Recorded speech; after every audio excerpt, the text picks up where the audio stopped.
Hey guys, so I want to quickly explain number 11 because you didn't have those answers provided to you, and I want to at least go through how to get to those answers. So first I want to talk about 11b.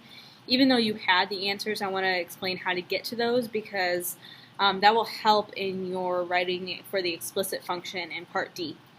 So we're arranging the number of people that we have on this ballot. In order to actually properly get to these places or these numbers, we have to consider a little bit of probability. So if I have 4 people on a ballot, I can consider how many different ways to arrange them by using, again, some sort of probability idea. So with those 4 people, if I was going to pick someone to be in first place, I would have 4 different options. I could pick A, B, C, or D. And then once I've picked part A, or picked person A to be in first place, I have B, C, and D left to be in second place. So I have 3 choices. And then I have 2 choices for third place and 1 choice for last place. So that gives me a total of 24 different arrangements that I could have for 4 people. And it's similar for 5 people, except if I have 5 people, I have 5 choices for the first choice, 4 choices for the second, 3 choices for the third, 2 choices for the fourth, and 1 choice for last place. And that gives me my total of 120.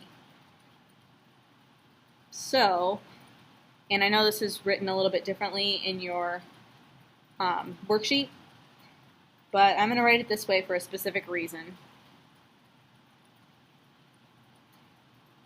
We should have those for our answers. And this actually helps us get our recursive formula.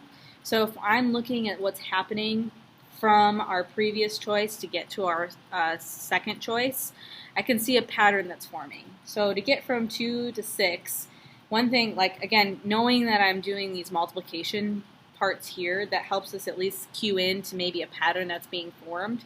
In order to get from 2 to 6, I'm multiplying by 3. In order to get from 6 to 24, I'm multiplying by 4. And in order to get to 24 to 120, I'm multiplying by 5. So in our recursive formula, what we're doing is we're taking the previous number and we're multiplying by something. So that's how I'm going to start. I know that I'm going to take my previous term, which is c times n minus, or c to the n minus 1, and I'm going to multiply by something. The question is, what are we multiplying by every time? So if this were the same number every time, if I was multiplying by 2, by 2, by 2, I would just put a 2 in that spot and I would move on. But I'm not multiplying by the same number every time. I have to be, it's a little bit more complicated than that. And so if I'm not multiplying by the same number every time, I may be able to use this n value to help us. So knowing that this value here, 4 and 4 and 5 and 5, these match. So anytime that I'm adding a new person, like if I was going to 6, I would multiply here my previous 120 by 6. And so that means that this term that I have should be n times c n minus 1. So that tells me that, again, like my 6th term, I would take 6 times my previous term. If n is equal to 6, then this would be 6 minus 1, or to the 5th. Oops, c sub 5.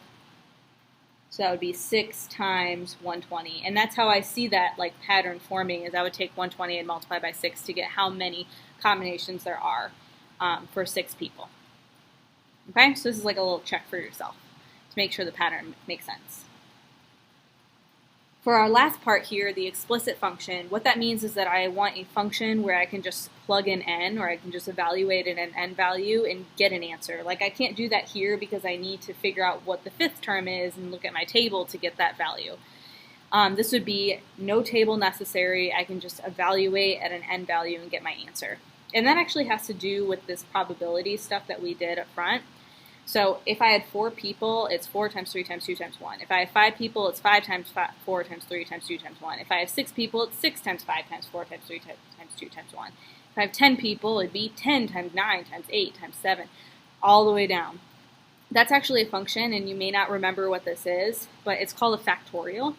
So my explicit function is n factorial, and that's what that means, that like exclamation point looking thing.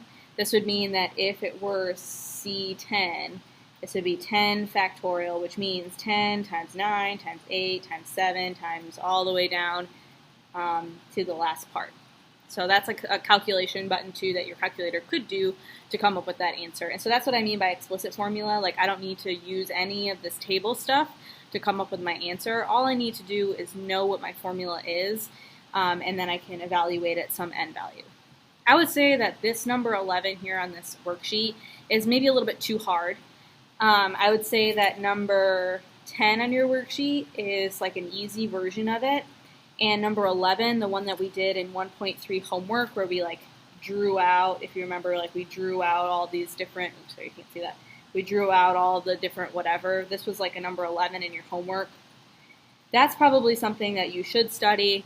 That would be maybe like the medium version.